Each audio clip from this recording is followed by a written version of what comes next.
40 दिन आदमी जमात में बुला कर ले जाते हैं, ईमान बोलने करा देते हैं, ईमान सुनने कराते हैं, ईमान करने कराते हैं, तो आदमी की हालत क्या होने लगती है, दीनी बन जाती है। अगर LKG से बच्चा शुरू करके 10th स्टैंडर्ड तक मुसलसल कुफ्र सुने, कुफ्र बोले, कुफ्र देखे, कुफ्र करे, तुम्हारा बच्चा ईमान में बाकी रह जाएगा क्या कहते हो? बेंगलुरु में मेरा एक स्कूल है, मैंने 3 जनवरी को अंबेडकर हॉल में मैंने अपना एनुअल डे किया। उससे पहले उस एनुअल डे की तैयारी के लिए हॉल को इंस्पेक्शन करने के लिए 2 दिन गया। उससे पहले 2 दिन पहले 2 तारीख को भी एक स्कूल का फंक्शन हो रहा था, एनुअल डे हो रहा था। 1 तारीख को भी एक स्कूल का एनुअल डे हो रहा था। मैं देखने के लिए अंदर गया, 90% मुसलमान बच्चे बुर्का ओढ़कर ऑडियंस अपने बच्चों को देखने के लिए आए हैं, और वहां पर पूजा कर रहे हैं बच्चे, और हमारे पेरेंट तालियां मार रहे हैं। वो स्कूल वाले करा रहे हैं, वो उसको बात छोड़ दो, स्कूल भी मुसलमानों की स्कूल है। स्कूल भी किसकी है? मुसलमानों की स्कूल है। और ऑडियंस ऐसा लग रहा था कि जुमा हो रहा है वहां पर। सब टोपियां पहन ले कोई बैठे हुए थे, सब बुरखे पहन लेकर बैठे हुए थे। वो बुरखे भी पहन लेकर बैठे हुए थे जिसमें नाखून भी ना दिखे, लेकिन उनके बच्चे पूजा कर रहे हैं और क्या मार रहे हैं। अब सोच लो कि ये हालत होगी तो 10-12 साल के बाद इस मुल्क के अंदर हालात क्या होने वाले हैं। हम कह रहे हैं कि व्हाट्सएप पे डालते हैं, फलां बच्ची क्या कर रही है, रजिस्टर मैरिज हो जा रही, कुछ देखो। ये तो अभी बारिश से पहले की जो रिमझिम झड़ी जिसे बोलते हैं वो है। 12 साल के बाद अभी ये सिलेबस पूरा ये होने के बाद जो तुम्हारे मोहल्लों में, तुम्हारे घरों में होगा, तुम अंदाजा नहीं लगा पाओगे। एक बात आप सबको मैं बताता हूं, आज 2 बातें आपको बताकर जाऊंगा। अल्लाह ताला हमको समझ की तौफीक नसीब फरमाए। खुद अपनी नस्ल की फिक्र करो, अपने बच्चों की फिक्र करो, डॉक्टर बनो। मैं 56 स्कूल चलाता हूं अल्हम्दुलिल्लाह पूरे हिंदुस्तान में, ताकि हमारे बच्चे डॉक्टर बने, इंजीनियर बने, मॉडर्न एजुकेशन में आगे आए। मैं उसका दाई हूं। मैं कह रहा हूं आपको, सिर्फ डॉक्टर, सिर्फ इंजीनियर ये तुम्हारी फिक्र है तो याद रख लेना, डॉक्टर तो उन्हें बन जाएगा, ईमान में बाकी नहीं रहेगा, खून के आंसू रोना पड़ेगा। वो इंजीनियर तो बन जाएगा। एक बच्ची एक गैर मुस्लिम के पीछे भाग गई। वो लोग पूरे मिलकर मेरे पास आए और आकर कहने लगे कि मौलाना हम फला हैं, फला हैं, रो रहे थे, दुख से बिलबिला रहे थे, हमारी बच्ची गैर मुस्लिम के साथ शादी कर ले रही है, क्या करना, कोई हल बताइए आप। और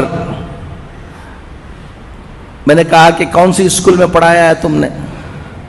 तो स्कूल बताया उन्होंने, वो स्कूल जहां कुफ्र ही कुफ्र है। अब वो जोश में आकर उनके बाप ने मुझसे कहा, हजरत मेरा बस चल जाए तो मेरी बच्ची को मैं कत्ल कर दूं। मैंने उससे कहा, तेरा बस चल नहीं रहा इसलिए कत्ल नहीं कर रहे, तेरा बस चला तो तुम उसको कत्ल कर देते हो बोल रहे हो। मैं एक बात बताऊं तुमको, मेरा बस चलता तो तुमको कत्ल कर देता था मैं। वो बच्ची की गलती नहीं है। अगर आज से 10 साल पहले, 12 साल पहले, 15 साल पहले अगर तुमको आकर मैं कहता उस स्कूल में, जिस स्कूल में जा रहे हो उसका जहन ये बनने वाला है, तुम ख्याल करो कि ऐसी स्कूल में दाखिला करो जहां उसका क्या रहे, ईमान बाकी रहे, तो तुम मौलाना को कहते कि मौलाना आप बैकवर्ड हैं। तुम बहुत फॉरवर्ड बन रहे थे ना, ले लो। आपको बता रहा हूं, दीनदार घरों के बच्चे ईमान में बाकी रहना। अलीगढ़ गया था मैं, حضرت مولانا حکیم کلیم صاحب دامت برکاتہم اللہ ان کی عمر کو دراز فرمائے، وہاں گیا، وہاں بیٹھا ہوا تھا، ایک صاحب آئے بڑے دیندار، کہا کہ حضرت آپ کو یہاں سے جانے کے وقت ایک آدھا گھنٹے کے لیے ہمارے گھر آنا ہے۔ کہا کیا بات ہے؟ ایک لڑکی غیر مسلم ہو گئی ہے،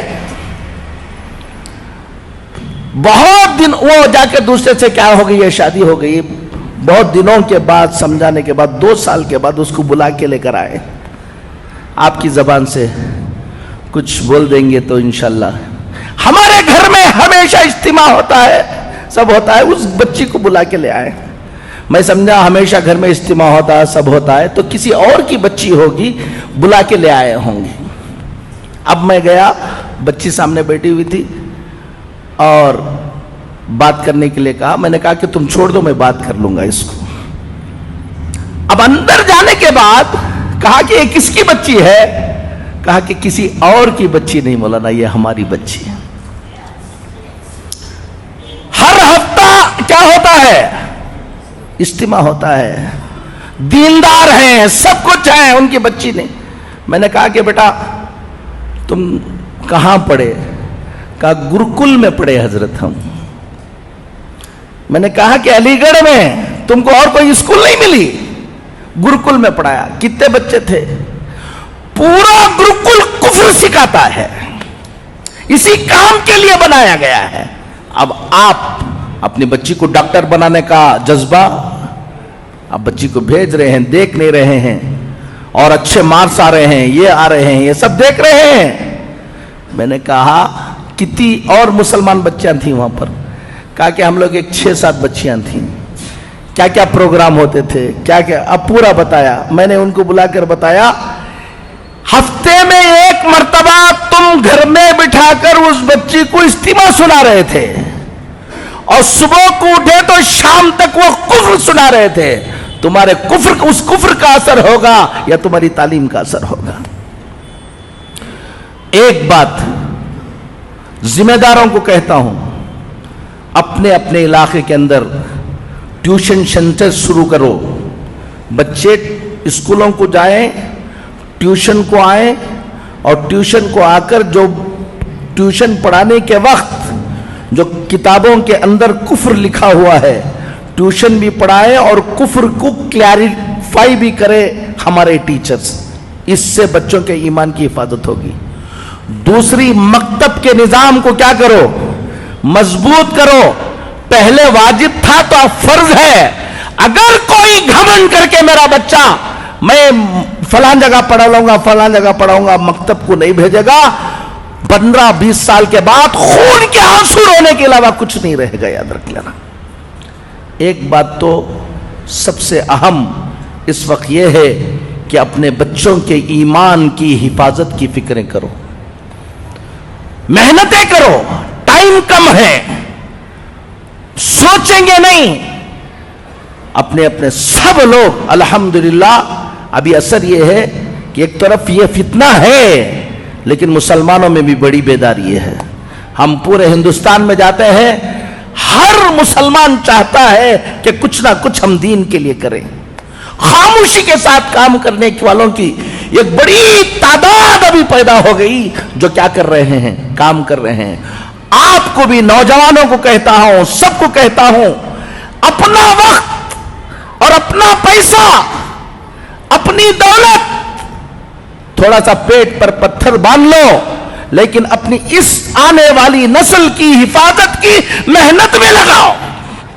ہمارے بچے جو بڑے بچے ہیں، نوجوان بچے ہیں، کالجوں میں پڑھ رہے ہیں، یہ کر رہے ہیں، ہر دن 1-2-2.5 گھنٹہ دو شام کا وقت کہ بچوں کو جمع کر کے ٹیوشن تم چلاؤ، چلا کر ان کو اچھا پڑھاؤ اور کفر شرک کی پہچان ان کو بناؤ۔